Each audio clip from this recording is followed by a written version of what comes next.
Hello, this is James D'Angelo and welcome to the Bitcoin 101 Blackboard series. Today we are going to be stepping into the kiddie pool, not the deep end, but the kiddie pool of identity. It's a really rich concept, it's got a lot of players doing fantastic stuff in the space.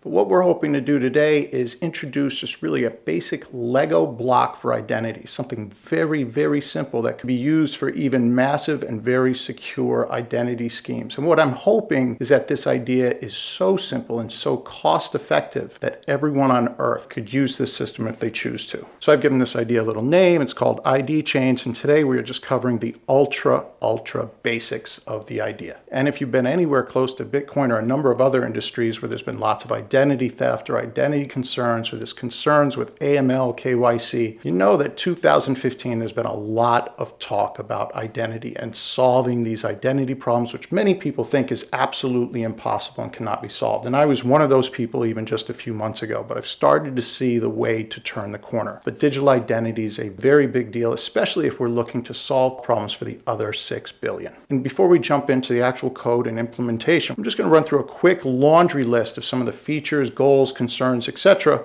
which will all be covered in more detail in future videos. So, if you're building an identity system, some nice and novel goals or features might include zero cost to the individual. I mean absolute zero cost. I've never really liked this idea that you need private keys or passwords. So it'd be really great to have a system that didn't require any of that. And I kind of call it the naked man idea, which is, can I walk in naked, confused, not remembering anything to my local bank and perhaps walk out with cash? Well, it turns out that I probably could because there's an identity system there. They know me and they would be concerned and they'd be happy to help in that situation. Can we build a system that can be that robust? Another nice thing would be is if it is decentralized and open source from top to bottom. And if we're going to convince governments, etc., to start using it, it's got to be far superior than the methods that we currently have. So can we make something 1,000 times better than a passport, 1,000 times less expensive, and 1,000 times more secure? And wouldn't it be great if we can make an ID scheme that no one can steal? Okay, we hear a lot about identity theft, private key theft, funds being stolen, etc. Can we make something that's absolutely impossible to be stolen or gamed? And again, it's really important if you can make it user controlled. As John Clippinger says, he who enrolls controls. So Facebook enrolls you and then they get to control your data, and you can only control how you order and organize your data in a very limited fashion. Can we flip that entirely? Can you be the one entering and control how your data is presented to the world? Can we build a system that allows for folks to be fully anonymous? Can we verify identity, say at a border check in Busia, Kenya, going into Uganda, where perhaps there might not be cell service or internet service at the time? Wouldn't it be great if it could work in that situation? And wouldn't it be great if people could maintain their identity with super sporadic internet, talking maybe even once or twice a year internet access? And further, if big governments are going to start investing into an identity scheme, they don't want to take a chance on Bitcoin. They want to be able to invest in a system that's going to be secure even if Bitcoin goes to pot tomorrow. And well, the last one we kind of mentioned up here, but is there a way that a user can control and privatize their data? And really the best way to privatize your data is to never have to put it online. Can we build a system that allows for that as well? So it's really important to realize that the identity schemes we're used to are actually really bad identity schemes. Okay, most of them only work in the developed world because they're sitting on top of a massive amount of government infrastructure, a lot of policing, a lot of laws, all right? So when your bank asks to confirm your identity by asking your mother's maiden name, that's going to be one of the stupidest, cheapest, and most suspect identity schemes ever made. This is not robust. This type of thing is not going to work where there's not a lot of government infrastructure. So we've got a problem here, right? We can't use a lot of the traditional methods that we're used to, especially if we don't want private keys, passwords, and all this complex stuff that needs to be remembered or could get stolen. So we need a new way to look and establish identity in a decentralized fashion. And strangely, one of the oldest ways turns out to be one of the best. Okay, so your face is indeed a great form of identity, and we're going to focus really hard on using the face as a novel way to get around needing private keys and passwords. And I really do think that the combination of facial identity and Bitcoin can solve all of the design requirements we just went through. And I'm not going to go into this in full detail, save that for another video, but since it's so essential to this idea, I'm going to run through some of the main concepts. Okay, so as we all know, wherever you go these days, people are shooting video, there's cameras, everything's being recorded all the time. So in essence, we have to ask ourselves, can we accept the foregone conclusion that our face is captured everywhere we go? and use that to our advantage. And there's some real advantages here because facial identity works great online. So you can see someone and talk to them and verify who someone is through a Skype video phone call, which is impossible to fake and costs next to nothing. And again, remote authentication is really the biggest problem of a DNA scheme, outside the fact that it's very expensive and also slightly intrusive. And fingerprints and biometrics also suffer a little bit from the same problem. And so if we establish face as the central point of identity, well, then if anyone was to hack it, they'd also have to be your doppelganger. Okay, so now we've limited the amount of hackers to people who look exactly like you, which is pretty limited. And another great thing about using the face is that humans really have a supercomputer-like ability to recognize faces.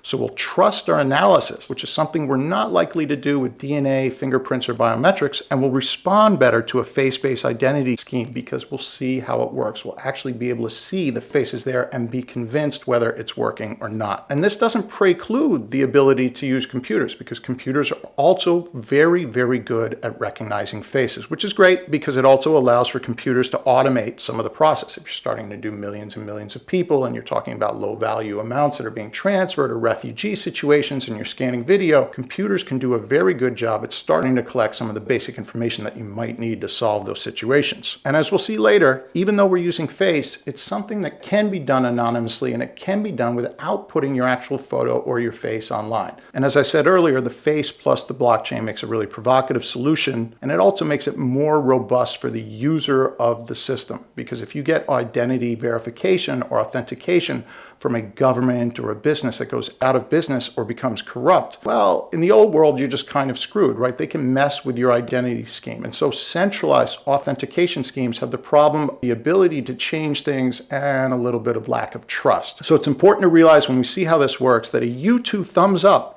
can be removed, but a blockchain one cannot. No matter how hard you try, no matter how much you pay, you can't remove something that happened in the past on the blockchain. So if you've built your reputation and your identity and you're very proud of it, no one can take that away from you. That will be there permanently. And so I made a quick list on who might need identity. Well, clearly companies like to build identity systems, governments like to build identity systems, but I did this idea called Snowcaps for decentralized resource management, and the key problem with that is that there's no global identity scheme to prevent a single individual from signing on and acting like he's a million different people and receiving the benefits of those millions of people.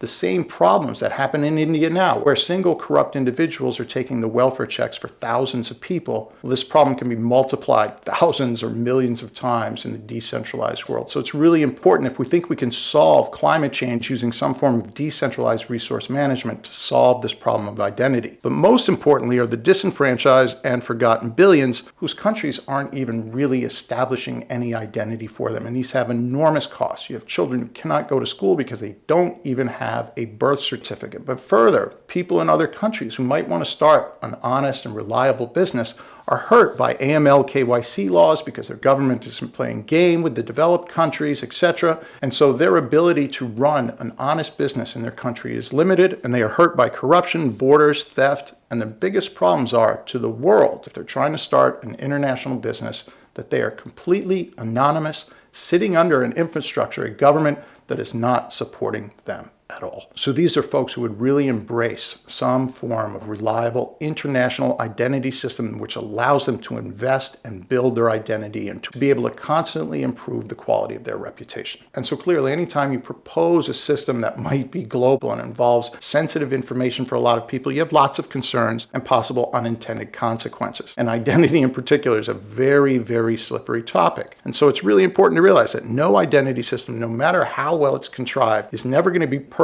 or entirely free from cost. Even though the user might be able to use it free from cost, it's still going to have an expense inherently built in the system. Now, I believe that a lot of these expenses might be eaten up by companies who are really happy to build these identity schemes or NGOs who are willing to help out in the developing world. But there's no question, there's going to be a cost, a real human and technological cost. And it's important to realize that you can't take someone who's never had identity and suddenly give him a shining identity. Identity is a process, okay? So there's no way to provide perfect ID immediately for the kids from Slumdog Millionaire who had no birth certificate, who had lost their parents and were now just running wild in the Indian countryside. Okay, you can't have them arrive on day one and build a shining identity scheme for them. These are just real problems that will always exist no matter what scheme you use. And here we're just talking about the possible unintended consequences of big ideas, which applies to Marx, which could even apply to Bitcoin itself. And then we get sort of the big question that's swirling about right now about identity, is sort of this whole idea of Facebook and Twitter versus Big Brother. Right now we see so many individuals pouring everything about themselves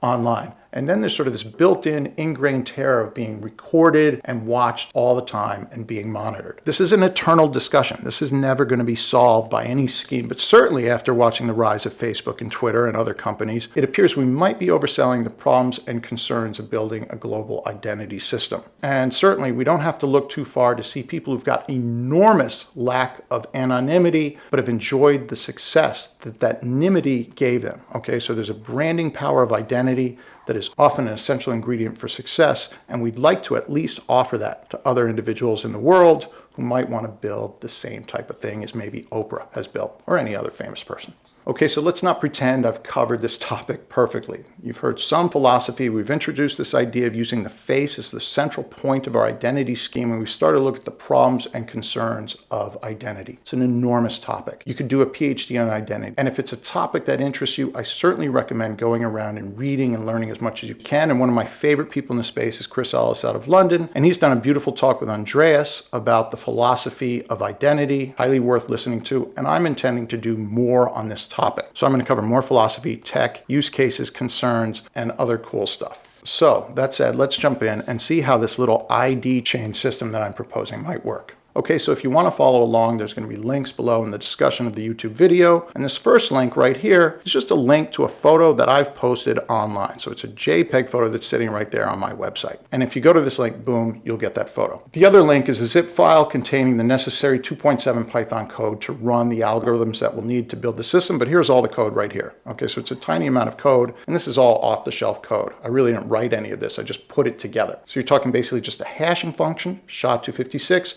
with the ability to turn a Bitcoin private key into a public address. So you could build it yourself, or you could just download it right here. Couple notes on the photo. So the photo doesn't have to be a single photo. It could be a folder of photos. It could be a collection of 1,000 photos. It could be a video. It could be any image or collection of images of yourself. And it doesn't necessarily need to be on a public website like my photo is right here. You could store these photos on a USB drive, put them on thousands of sites publicly, or you could email it to yourself or your friends so you have many copies of it so you aren't worried about losing it. You can store it and use it in the system however you like. And again, here's the code. It's just standard code, but you see that right here, it goes into the website and grabs this photo, calls it photo, runs a quick hash of that file, a SHA-256, which, as we know, is a legitimate Bitcoin private key that no one's ever seen before on Earth. And then it turns that through this function right here, ADDI, into a Bitcoin public address. So just to see this working, I brought up my code right here in Sublime Text, and we're going to retrieve the contents of this URL, which is where my photo resides, and we're going to slap it into photophoto.jpg. And down here, we're going to take photophoto.jpg,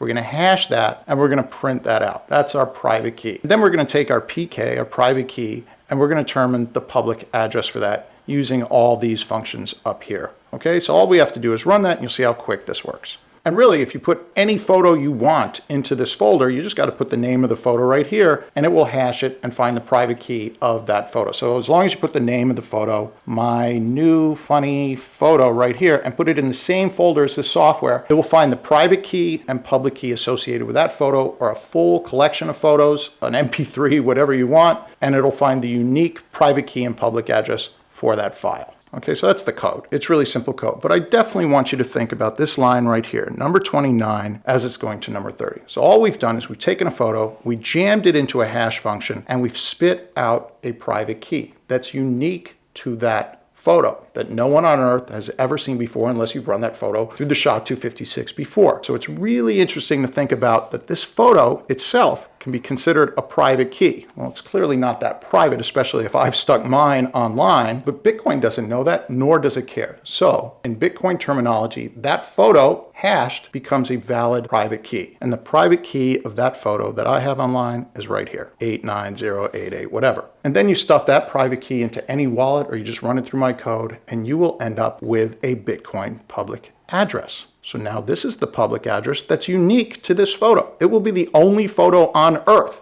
that has this public address. And therefore, I could legitimately show that I've had knowledge of this photo if I'm the one who's accessing this public address, because these are unique one-to-one relationship between this photo and only this photo and this Bitcoin public address. And because it has a public address, you can slap that address into blockchain.info and it will spit you out a QR code. So your photo even has a unique QR code. So no other photo on earth has the same public address, private key, remember it's not that private because you put your photo online, or QR code. Not even this new photo. So what I've done is I've taken the same photo, right? And I've adjusted 1 pixel right here. So right here, kind of underneath my lip. You can see where I kind of made it lighter right there. And I've put that photo also online, myfacenot.jpg. That photo, even though I changed only 1 pixel, ends up with a completely different set of keys, public address and private key, and a completely different QR code. Okay, so here's my old public address, and here's the new public address. Change even just 1 pixel, and you get a completely different public address. Very important. So let's take this new knowledge, and let's head down to Target. Target I use because they've been the victim of some serious identity theft that's cost them millions and millions of dollars. So we're going to head down to Target with a bunch of regular old-fashioned IDs. We're going to bring some copy of the photo, perhaps on a USB drive, or we can just stuff it online. And what they're going to do is they're going to go through the passports and all my IDs. They're going to look at this photo, they're going to look at me, and they're going to determine if indeed this photo corresponds to me and these IDs. And if they do, they agree it's all the same, and they've confirmed that the hash of our photo is correct, they can now send a tiny Bitcoin transaction to the photo. I believe the smallest you can send right now is 5,500 Satoshis, so that's approximately equal to 2 cents or less. So they send a tiny 2-cent transaction to the photo. Well, what do you mean to the photo? Well, they send it to this QR code right here,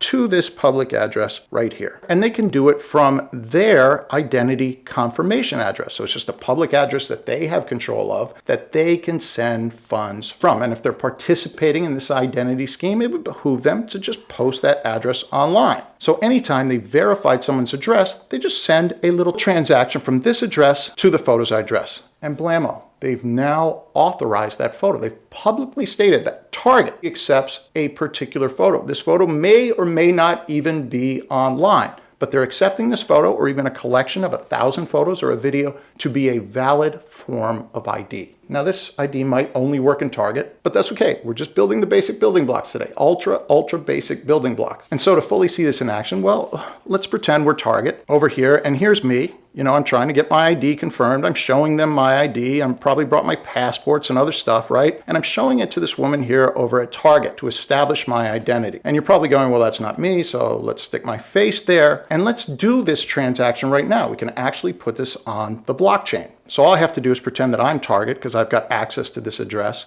and send a transaction to this address. So let's do that. Okay, so right now here I am inside of Target's Bitcoin Core wallet where they're going to authorize the identity from. And the first thing that I'm going to want to do is I want to paste the public address of my photo right here. So it's the same address that we saw before. And you also want to make sure that in your preferences for the Bitcoin Core, you've got the enable coin control features right here, because if you have more than one wallet or one address inside your core wallet, you might not be able to control where you send the coins from. So let's cancel out of our preferences. And here we're going to say inputs. So we're going to actually be able to choose where we want to send from. And here's the Target address that we talked about before. It's really our address. We're pretending to be Target. And we'll select one of these. So we'll make sure that the coins that we send come from this public address. So it leaves that stamp on the blockchain that we want. And of course, there's lots more sophisticated ways to do this. One is using the opcode return, but we're doing the most simple fashion right here. And we're going to say, okay, I'm going to stick my donation address right here for the change to come back. And right here, I'm going to put in the smallest amount that I can send, which is 5,500 Satoshis.